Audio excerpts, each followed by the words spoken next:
I was hoping to do this sooner than I'm doing it now, but in case you can't tell from my voice, I got sick.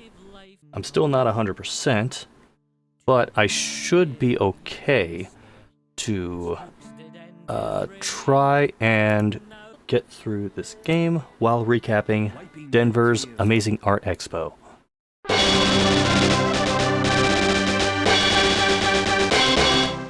So my trip started on Thursday before the event. I get to the airport, just waiting for the plane, and there were people playing Solitaire on the counter, which I wasn't expecting to see Solitaire of any kind. We get on the plane. I have a pretty late boarding position because I was flying Southwest and they do the thing where you just take whatever seat you want. So I get on the plane, I do a quick assessment of who's in front of me, because I'm doing the plane thing where I check for basically children under the age of 3. There weren't that many on this flight, but I was also assessing like who would be like the least of pain in the ass to sit next to or sit between, because it was basically just center seats the rest of the way. So I see these two completely unassuming looking guys, and I say, fuck it, I'll sit between them. And that wound up being a good call, because one of them was just slept the entire flight, the other one was just watching shit on his phone the entire flight. No one really bothered each other. I just sat between them and I listened to music, dozed off a couple of times, and also did a couple quests on Monster Hunter Rise, because I'm still trying to do some quest completion with that. So we're getting into the Denver area. At some point there were storms going through the area, but they were supposed to clear up by the time that we got there. And I glance out the window near my side, and I see lightning in the clouds.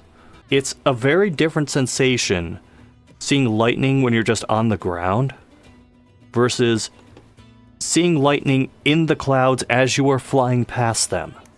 But fortunately, they were far enough away that they weren't really affecting our flight. We're still flying into Denver, and I just happened to glance over the seat in front of me, and there's this guy in the window seat who's on his phone, playing Solitaire. Like, I know Solitaire is the thing that I bust out when, like, shit's not happening in a game, but I was not expecting Solitaire to come up once, let alone multiple times within a few hours span for this trip. So we get off the plane, and we're at gate, like, 50-something. Denver's airport is absolutely massive. I don't know whether that or the Atlanta airport is the bigger airport, but both of them are huge enough that the gates go up into the 50s, possibly 60s, and they also have trams that run between all the different terminals. So I had to ride the tram to the main building to get to the baggage check, like baggage claim, I should say. I find my bag. I was arriving slightly after Casey and Kira and JeriTheOVee, who was also coming on this trip, had arrived themselves. They had already left. So I just had to get a lift because everybody else went to the hotel. I eventually get to the hotel, and we didn't really have much in the way of food plans, but I noticed, as the lift was pulling up, directly next to the hotel is an International House of Pancakes. It is less than 5 minutes walking away. The IHOP became a frequent stopping point for me and some of the others when we just needed food. So we all get into the hotel, play a little bit of Bloody Roar 3 because Casey brought their PS2, Bloody Roar 3, some Tony Hawk games. I also brought some games of my own, but we'll get to those later. Friday comes. Because of the time difference, I am 2 hours behind what I'm used to. So my body wakes up at around what would have been 10 a.m. But we're on mountain time, so I am up at 8 in the morning with no alarm. Now, the event, I should specify, takes place within the hotel that everybody is staying at. So us getting to the event basically just takes like a minute or two. The elevators didn't pose much of a problem for this event, so we were able to get to the event, to the room, really quickly whenever we needed to. Now I mentioned I was up at 8. The event didn't start until 5 p.m. So we have a lot of time to kill. And for that time, we started digging into some of the games that I brought. One of the games I brought was Vampire Knight. It's a rail shooter. Namco was involved.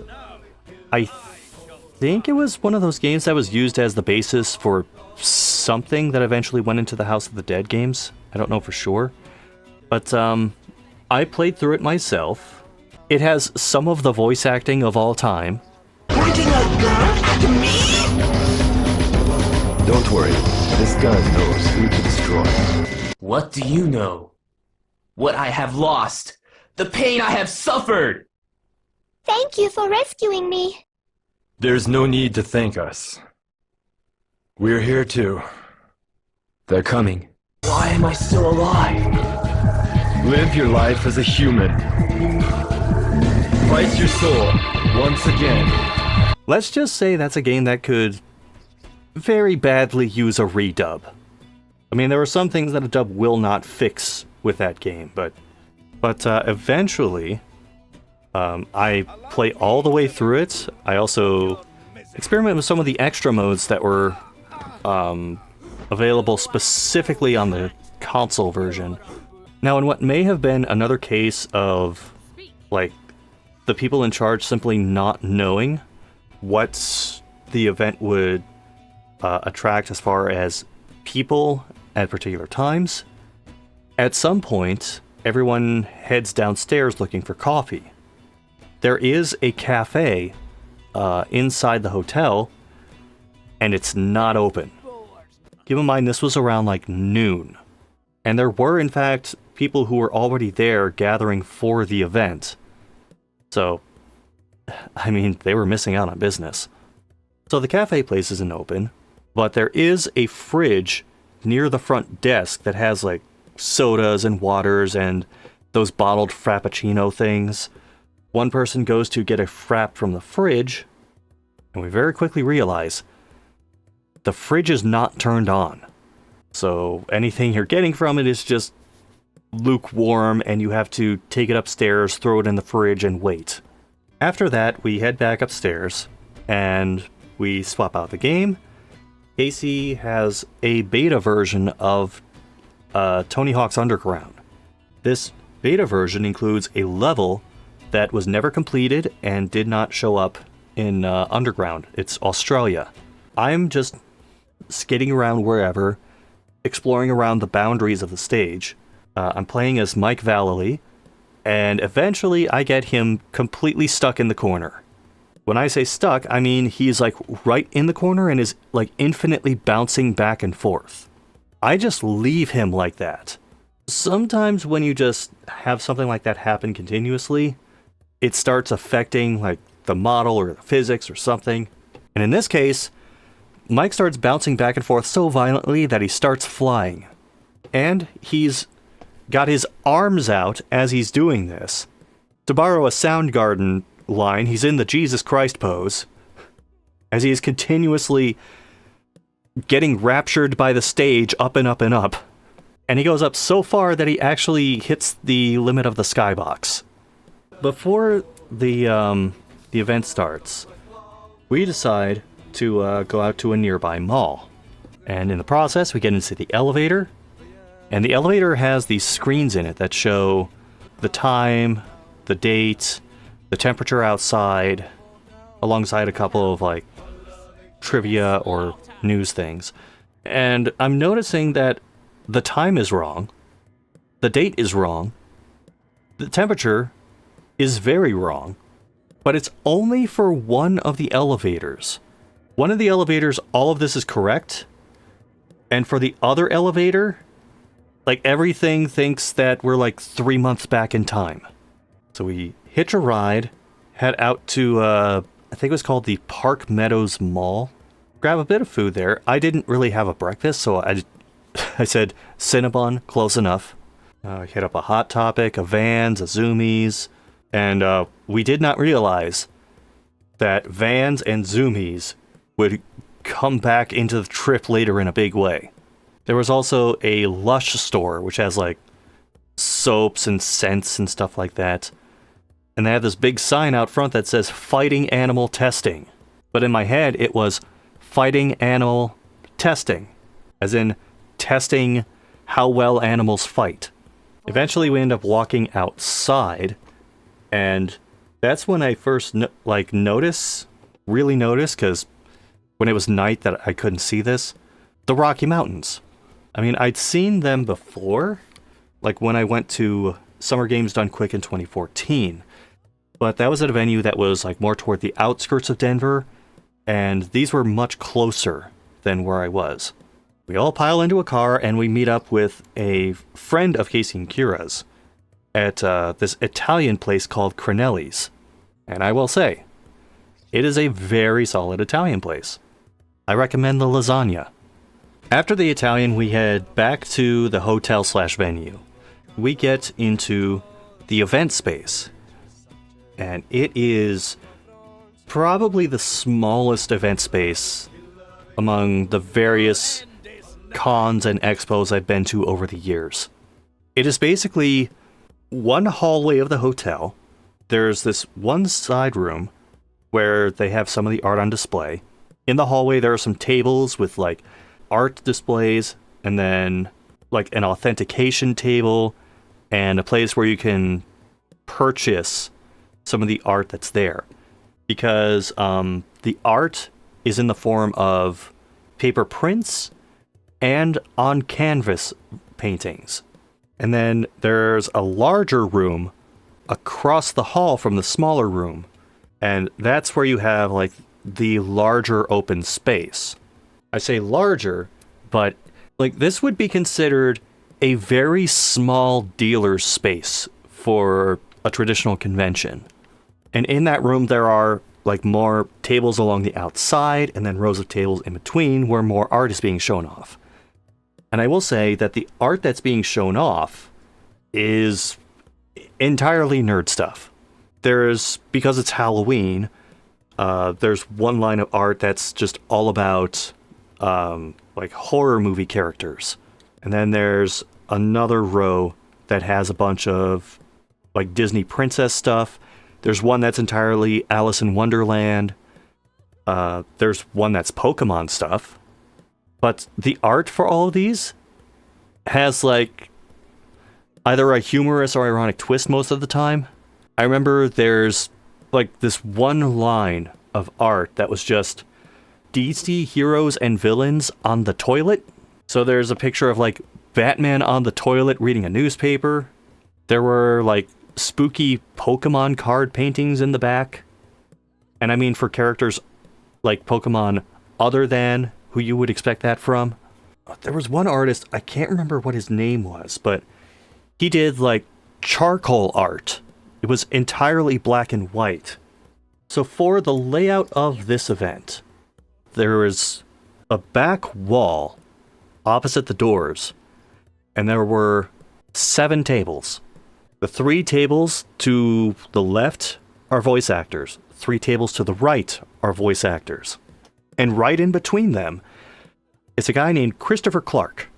He is not a voice actor. He is a painter. Also, he apparently flew in from France for this event. He also used to live in the Denver area, but he wasn't just there to sell his art. When someone would get a painting on canvas, they could take it to him, and he had an easel set up, he had paints and brushes set up, and he would like add little extra touches to the art. And then he'd let it dry, and then the person would take it home.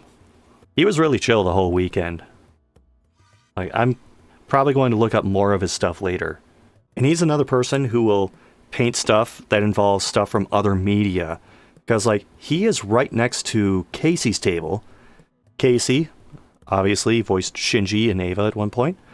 And this guy goes, "Oh, you know, I actually have some Ava art."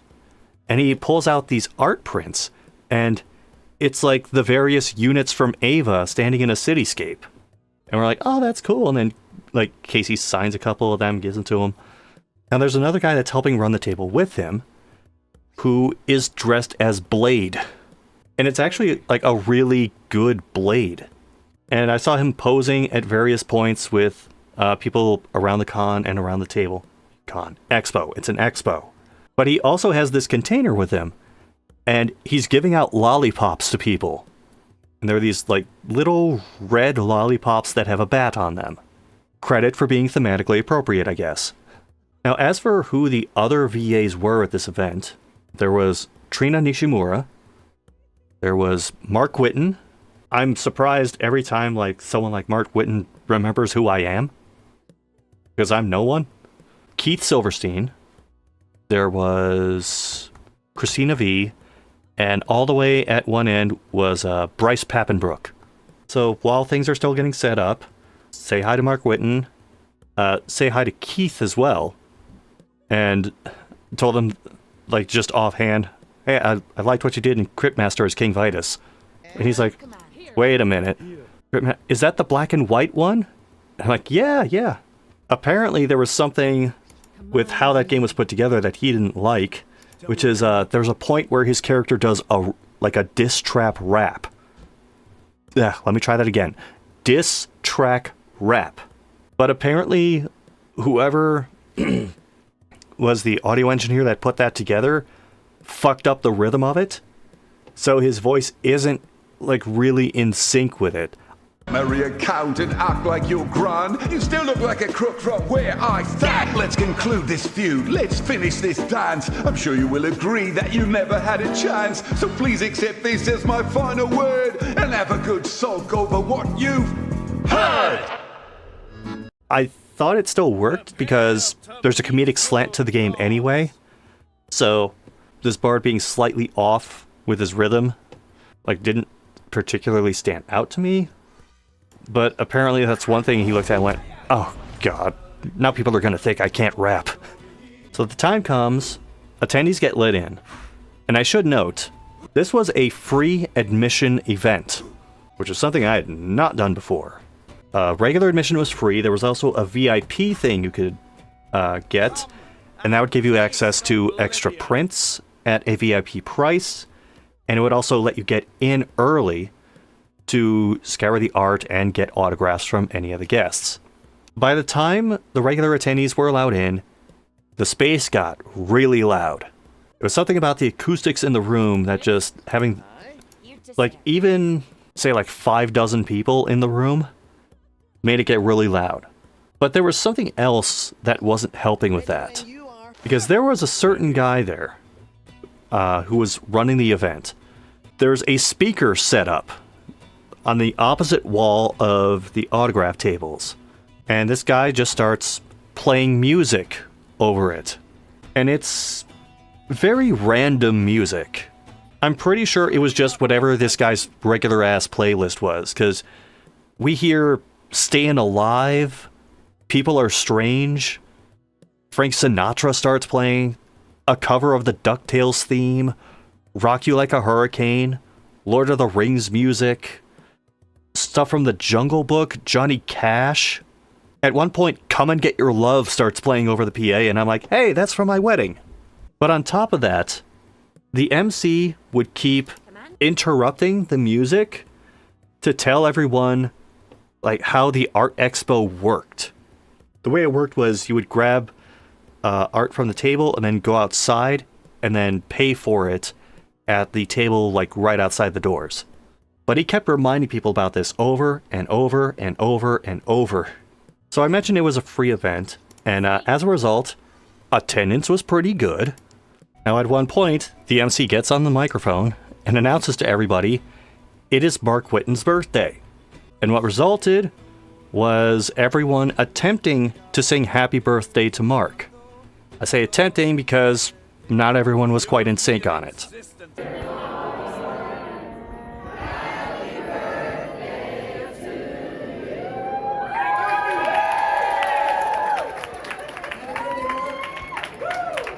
Now, as this is another one of those events, I was wearing one of my usual shirts, namely the Salad Fingers shirt. And again, got like half a dozen people who realized what it was, including Christina V. But another person who was happy with Christina V was JeriTheOVee. He had been trying to meet Christina V for a while, both to get stuff signed and to get something to her.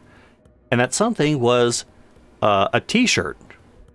It had a graphic that looked like the Shantae logo on it, except instead of Shantae it said Christina.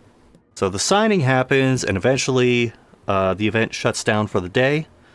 We head back up to the room, and I dig into my little album of PS2 discs that I brought. I brought some pretty random things for this trip, and for some reason, I said, you know what I should bring? NBA Ballers. Anyone who's familiar with my Patreon knows that NBA Ballers has been one of the recommended games that I review.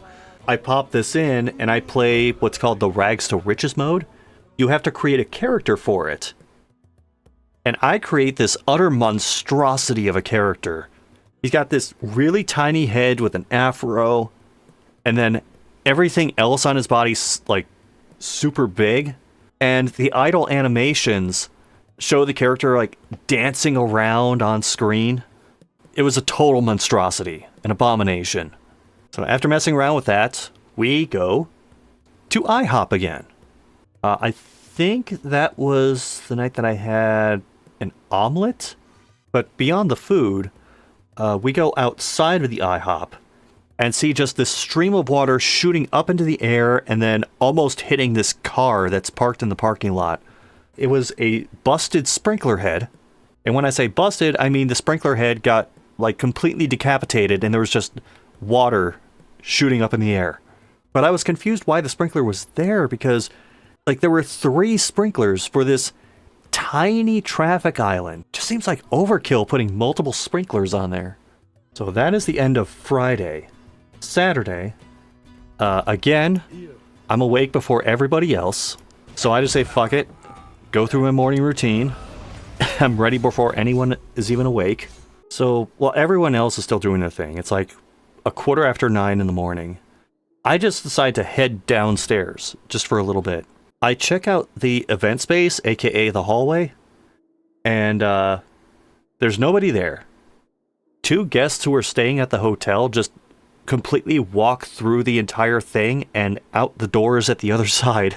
So I also end up walking outside for a little bit.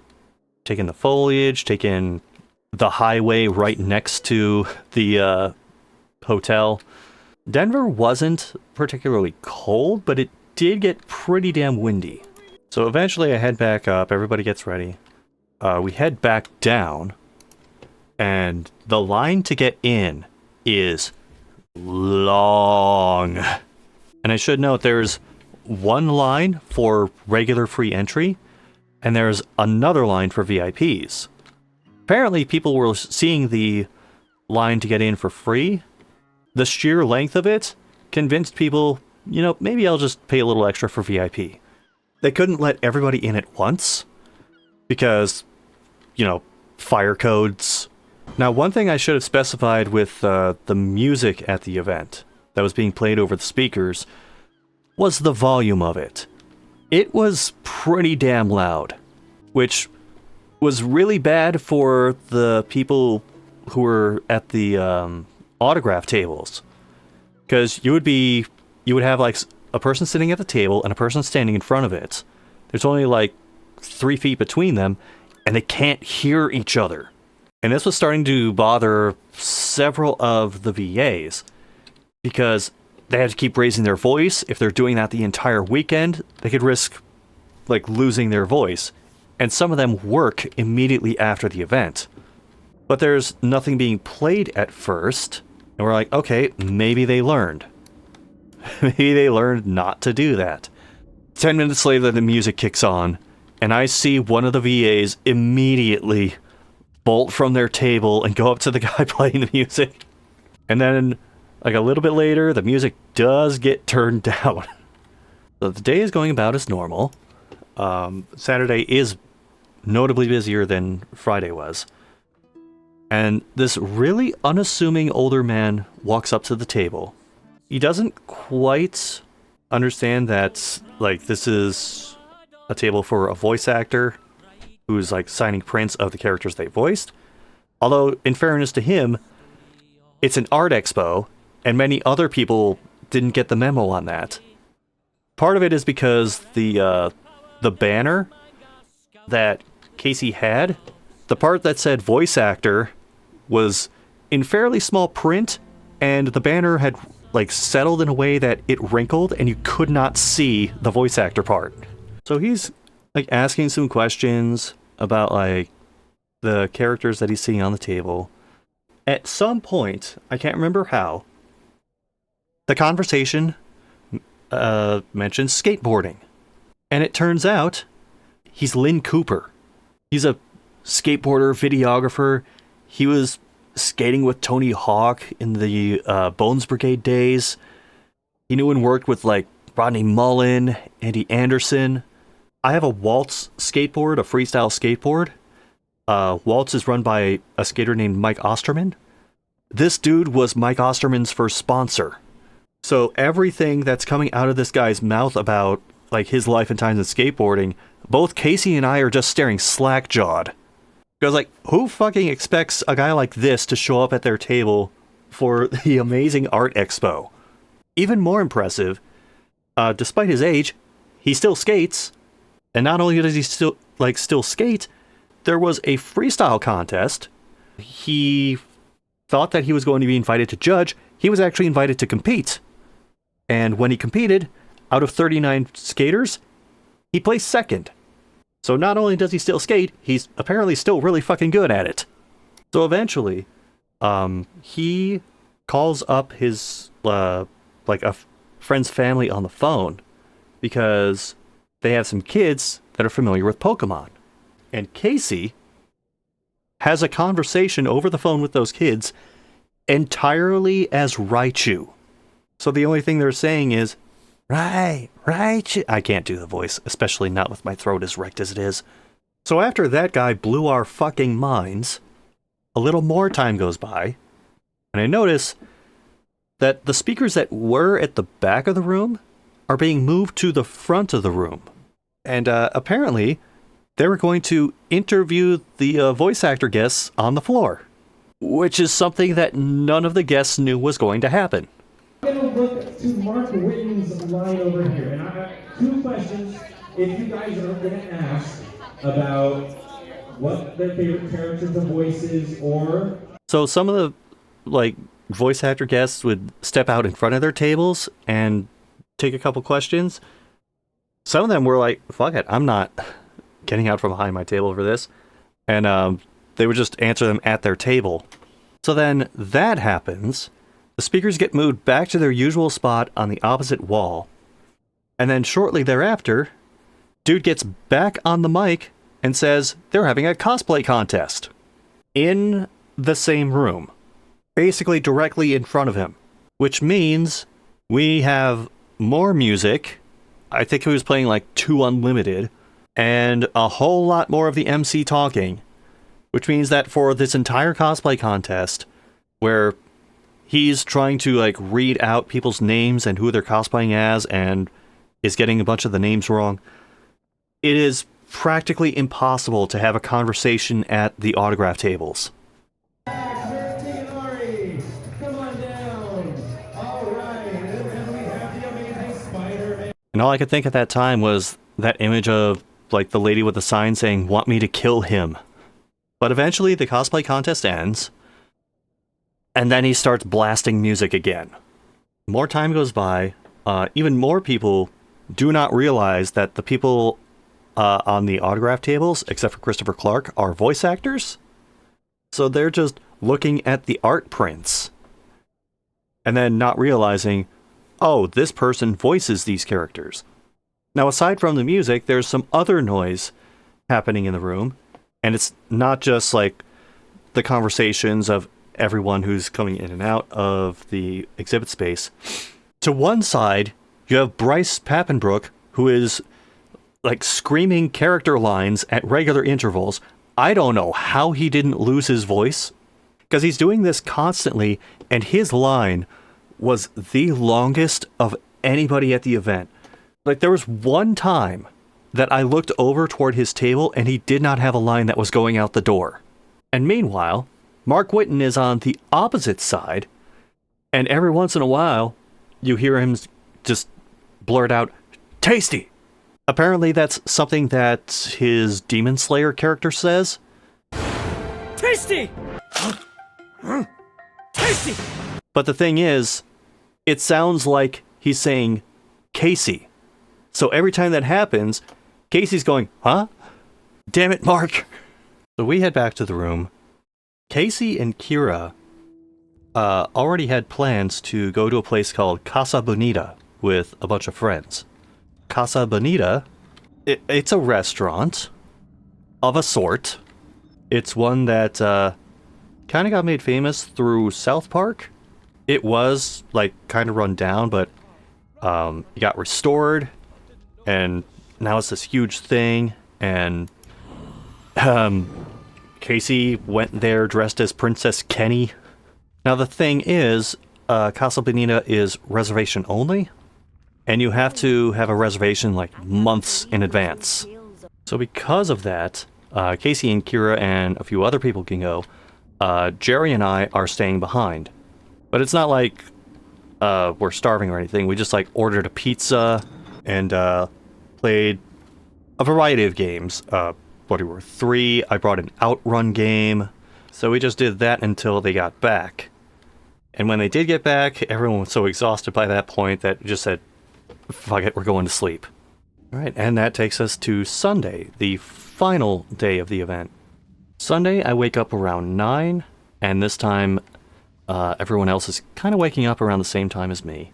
We head down at about 10, and there are already a few people in line, even though the event doesn't really open for like an hour and a half yet. We get inside, and it's just past 11, which is when VIPs were let in. And Bryce Papenbrook's line is already out the door. Now, there was something that was kind of confusing with the setup that they had for this, and that something was, so we had our regular art prints, and the way that works is you just pay at the table, get the print and the signature, and you go. They decided that they would take some of the art from the tables that loosely connected with what we were doing and put that on the voice actors' tables as well. So you would have to pay at the table for the signature, but then also pay outside for the art print itself, which was a weird and unnecessarily complicated system that whenever we tried explaining it to whoever walked up to the table, they just said, never mind. But Sunday's going on. Sunday is still kind of busy. Not as busy as Saturday, but still relatively busy. At one point, you just take a bathroom break. And the bathroom is out in the hallway. So we head to the bathroom. I'm standing at the urinal. And as soon as I start using it, there's a guy in one of the stalls who just lets it rip. And then he does it again. And again. And it's important to note at this point that I am a child. So as this is going on, I'm standing at the urinal trying really, really hard not to laugh. In fact, I'm pretty sure it was more than one person who was doing it. There were multiple stall doors that were closed, and it didn't sound like it was all coming from the same spot. But I hurriedly wash my hands, dry them off, bolt out the door, and then just start laughing. More time goes by, and there's this older lady who walks up to the table, and she's looking at the prints. She's another person who doesn't realize that one of the people sitting behind the table is the voice actor for these characters. And she also kind of didn't know what was going on with other parts of the expo. And at one point she, in conversation, just admits, like, she's just someone who, and this is an exact quote, don't know shit about what's going on. So that was kind of amusing, but what wasn't amusing is that the guy got back on the mic again, and I should note, he was doing announcements like every 10 to 15 minutes. It felt like actually shorter than that sometimes. But because it was Sunday, guess what he was saying in almost every announcement? That's right. Sunday, Sunday, Sunday. But never mind that shit because it was time for another cosplay contest. Yes, a second cosplay contest. This time, instead of him introducing everybody, he just passed the mic off to whatever contestant was next in line and had them introduce themselves, which led to some people who were like a little too shy on the microphone, and like we couldn't hear them over the 2 Unlimited that was blasting through the speakers again.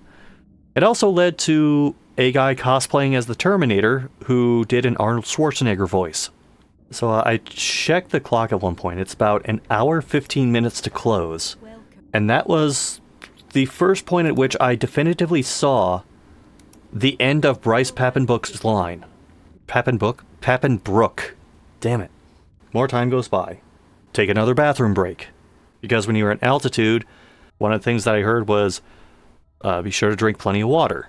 This time, I can see that there are a couple people in the stalls, but we don't hear anything.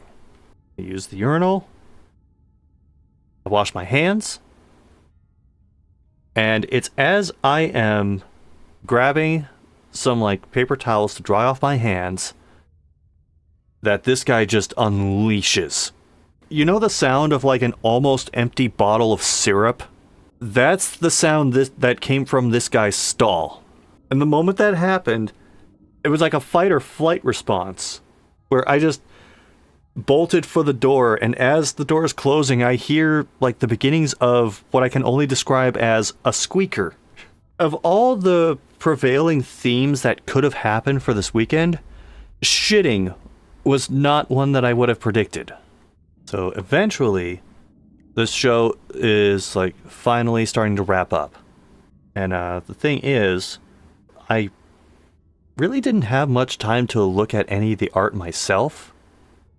When I finally did, there was actually something that caught my eye.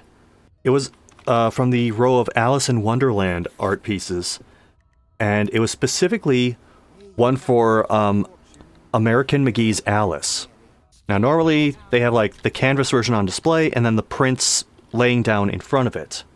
I was just going to grab a print, but they were all gone. I walk outside and I'm looking around the VIP area, and I notice that there were actually some prints, but they were being packed up. I find one of the people helping organize events and ask, I was working one of the autograph tables the entire time, would it be possible for me to still buy one of these? And I'm told to ask, like, the guy in charge of the entire show. So eventually I do track down the showrunner, and he explains that there was actually a fuck-up with the prints. Specifically, it like cut off part of the top of the work, so part of Alice's head was actually like cut off from the piece. Honestly, I didn't really care. I still wanted it, but he says, well, the canvas one doesn't have that problem. It's the entire piece. But then he says, well, how about this? You could get the canvas version, but the canvas versions were like way more expensive. They were like almost $200, and I couldn't afford that. I still can't explain to you why he did this, but he offered it for half. And I'm like, what the fuck, really? But then I was like, wait a minute. There's no way in hell I'll be able to ship that back safely. I'm like 1,000 miles away from the venue. And he's like, it's okay, we can just ship it. So that's coming in the mail at some point. That really made my day. He absolutely did not have to do that. But I'm very appreciative of him for doing that. Now, the thing is, when you buy one of these works, I mentioned that, like, Christopher Clark will touch it up a bit. So I bring this back to him. He was starting to close down. And, like, the first thing I said when I walked up to him was, I'm sorry, but here's this thing to embellish. And there was actually somebody else who came up to the table as he was doing this. And they were also looking to get one of his works. And it just comes up in conversation that, like, there's a photo on the banner behind him that shows him painting with his right hand. But when he's doing the embellishing on my painting, he's doing it with his left hand. Turns out he is ambidextrous. But he does favor his left. He's lefty dominant. He actually had something to say about that. I wrote it down here. Everyone is born right-handed, but only the talented few can overcome that. Well, I wouldn't say I'm talented, but I did overcome that, so I'm part of the few. So once the event's over, both Casey and I head up to the hotel room, and we just crash for like an hour and a half, 2 hours. By the time we regain consciousness, it's dinner time. And dinner time means more IHOP. Now, eventually, once we're back from IHOP, we set up the PS2 again. I brought a copy of Gran Turismo 3. So we just went into arcade mode and did a couple of head-to-head matches. At one point, we had a Miata match. We both picked Miatas, just different colors, and then I think we raced on, like, Trial Mountain? There was another race where I was a Sylvia, another one where I was an RX-7. It was very much me picking cars that A, my wife likes, and B, show up in Initial D. Time goes by, other people are in the hotel room now, namely me, Casey, Kira, and Jeri. And Jeri just kind of, like, conked out while we were messing around with Bloody Roar 3. We wound up with a Busazima versus Busazima match in the Dino Museum. And we noticed that, like, if you move the camera a certain way, you can kind of see inside the head of one of the dinosaurs. So we were trying to position the camera for that to get the most disturbing shot we could of that. And then we also realized, when Busazima does his, I think it's up punch move, where he, like, turns around and laughs, it's possible to spam that. And spam that we did. We both just start doing that over and over and over and over and over. And as we're doing this, we're occasionally looking back to Jeri, who is in one of the beds under the covers, turned away from us. The gremlin inside each of us is like, let's see how far we can go with this. So we're doing that. Casey gets Kira to start doing the input for one of the Busazimas, and then starts making, like, the armpit fart noises, but with their knees?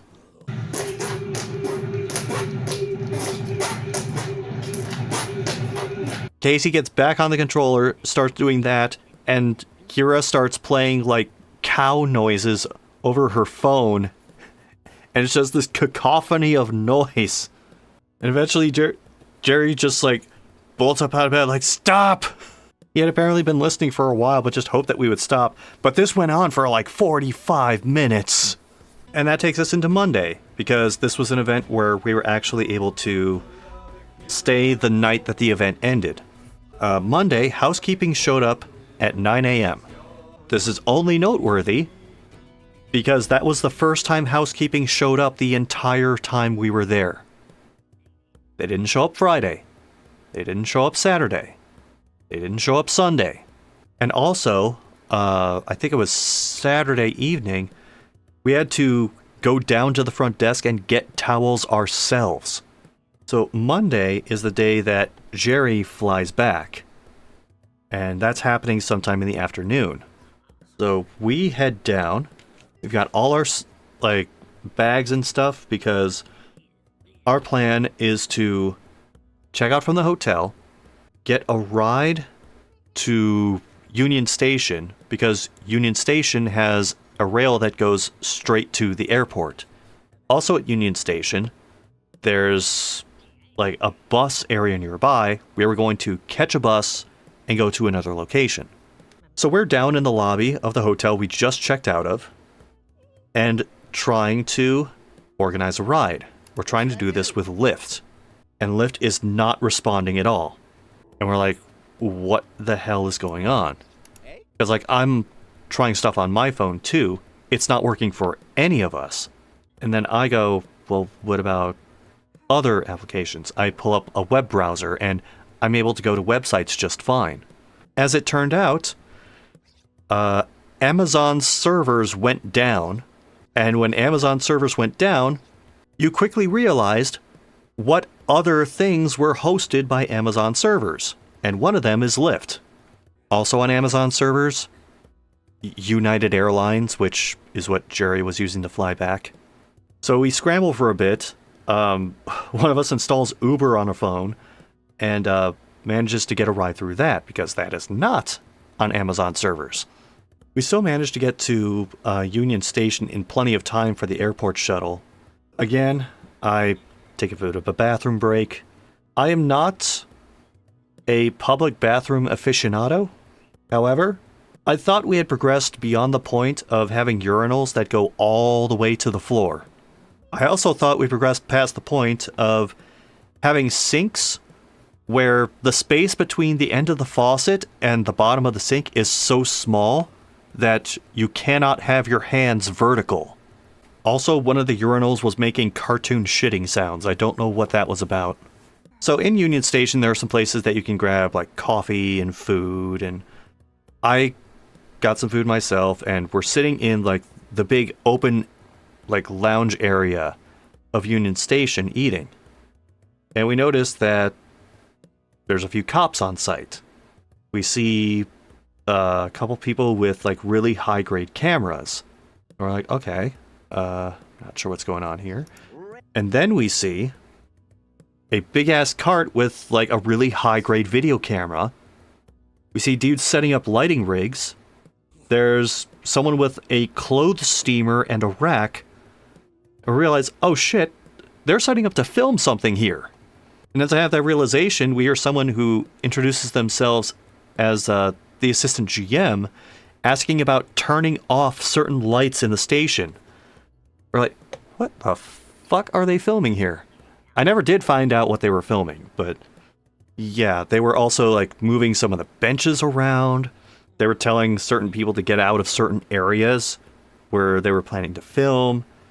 Fortunately, we were just far away enough that that wasn't an issue. So before Jeri goes on the like little rail that goes to the airport, he heads down with us to like the bus terminal area. We use one of the bathrooms there. Jeri heads into one of the stalls, and it's the kind of stall that has a bunch of stuff like written or carved into the door. The stall he went into had the following phrase written in it: "Want a good blowjob? Call," and then I'm not going to say the number. So he takes the rail to the airport. Casey, Kira, and I head down to the bus terminal, and we get on this bus. Said bus is going to a place called Fairplay. Now, Fairplay is close to an hour and a half away from Denver. And Denver is known for being like, quote unquote, a mile high above sea level, 5,280-ish feet. Fairplay is significantly higher than that. And the bus is going toward the mountains and kind of goes up through the mountains. It's going up and up and up. I mean, I've flown over the Rockies before, but I've never been near/in them before. And as the elevation's going up, just like an airplane taking off, my ears start popping. Now, there is a stop along the way in a place called Pine Junction. And in Pine Junction, someone decides to use the bus bathroom. Now, there's sort of an unwritten rule with bus bathrooms that if you are going to use it, you do not go number 2. This person did not get the memo. They dropped boulders in Colorado, and the bus stank the rest of the way up the mountain. I'm also getting a little nervous as we're going further up, because I'm like looking out the bus window, and I'm just looking at some of these great views of the mountains. and smaller town areas. But I'm also noticing that there are no guardrails, with some kind of steep drops on the other side of them. Not like 50 to 100 foot drops or anything, but steep enough to worry. So, the bus finally arrives in Fairplay. I said Denver's like 5,200 something feet above sea level. Fairplay is 9,900 feet and change above sea level. The air is pretty thin, and there is such a thing as altitude sickness. And that was something that I was worried about. It's something that Casey and Kira were worried about. I mean, Casey and Kira had done this before, so they were kind of used to the environment. I'm from Ohio.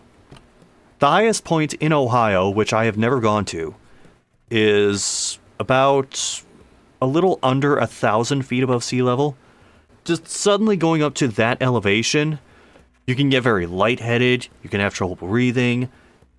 Most places will have like oxygen canisters to like help you deal with the like lower supply of oxygen at those altitudes.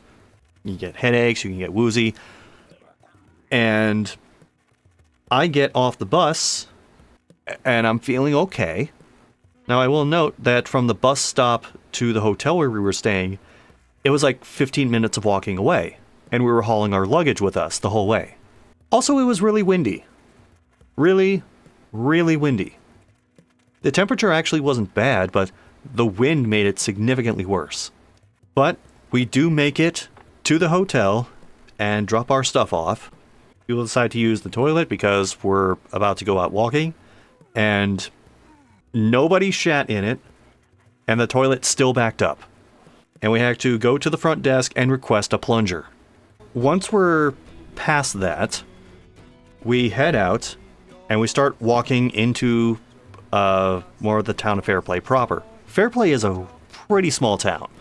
I think it only has like 1,000 people, which, given the landmass that it covers, is not much. But Fairplay is actually kind of well known for something. And that something is South Park. Now, my exposure to South Park is like picking up on stuff vicariously through Casey and Kira. I do not watch South Park. Like, if it's on in the room, I'll just like occasionally watch and listen to it.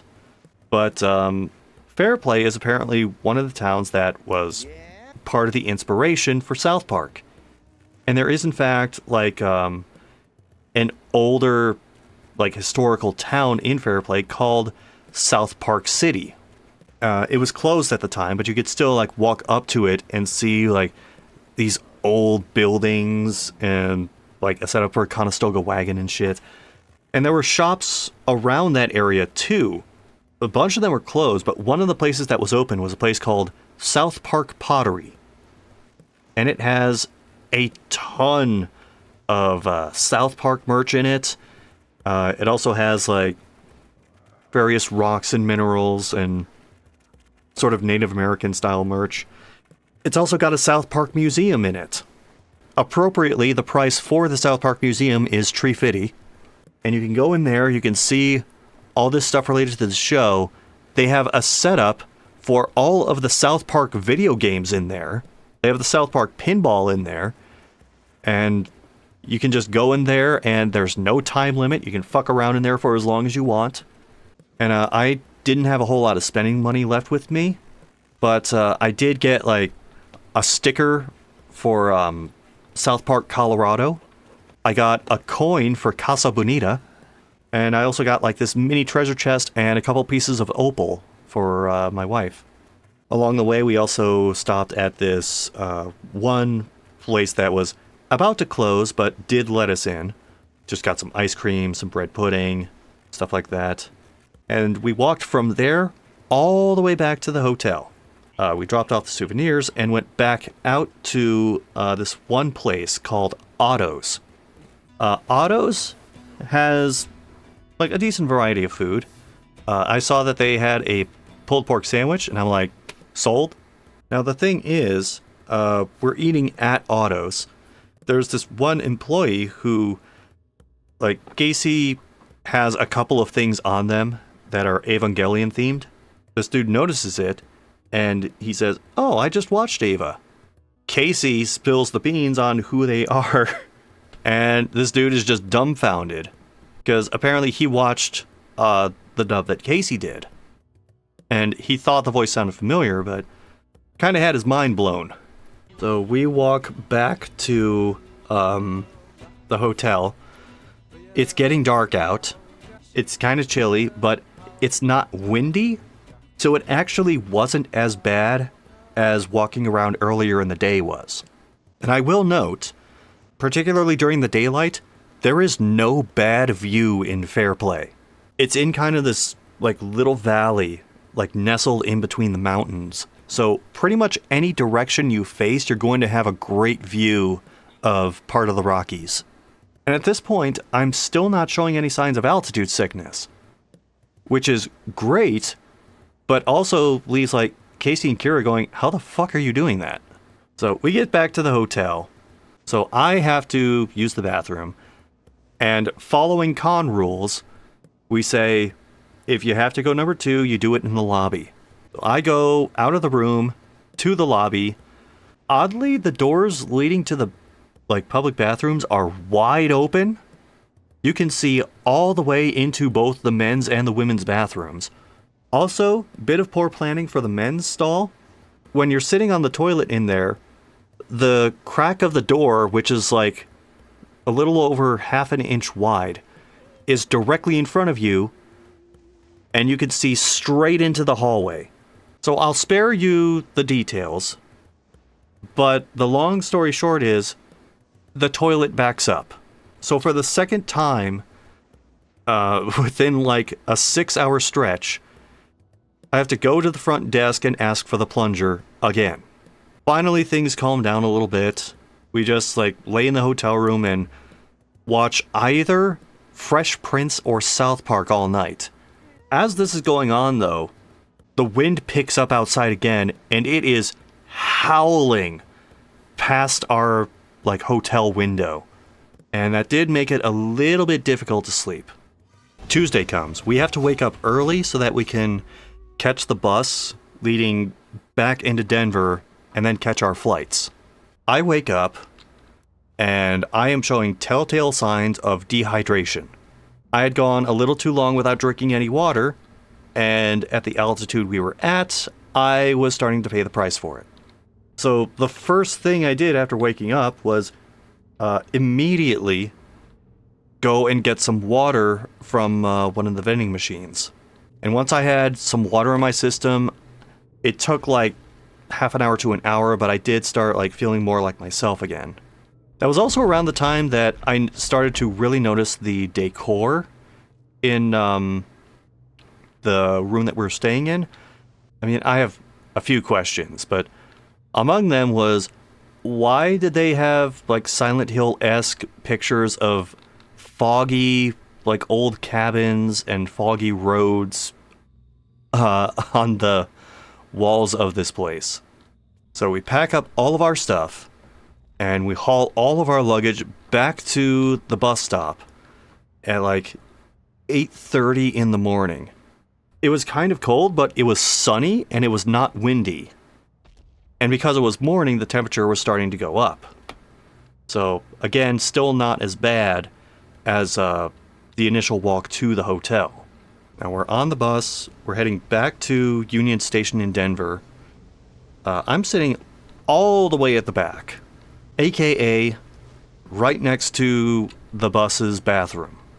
I thought like people who would be on this would be prepared, but apparently not, because less than 10 minutes into the ride, someone gets up and goes into the bathroom.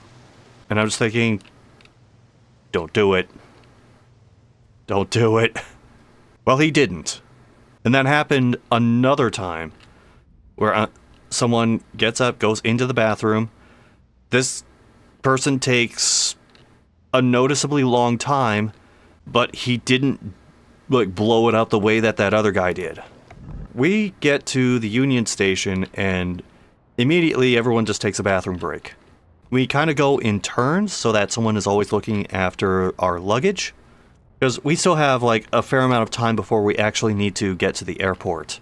So we're at the Union Station. I head to the same bathroom where Jeri saw the blowjob carving. Well, blowjob advertisement carving in the stall door.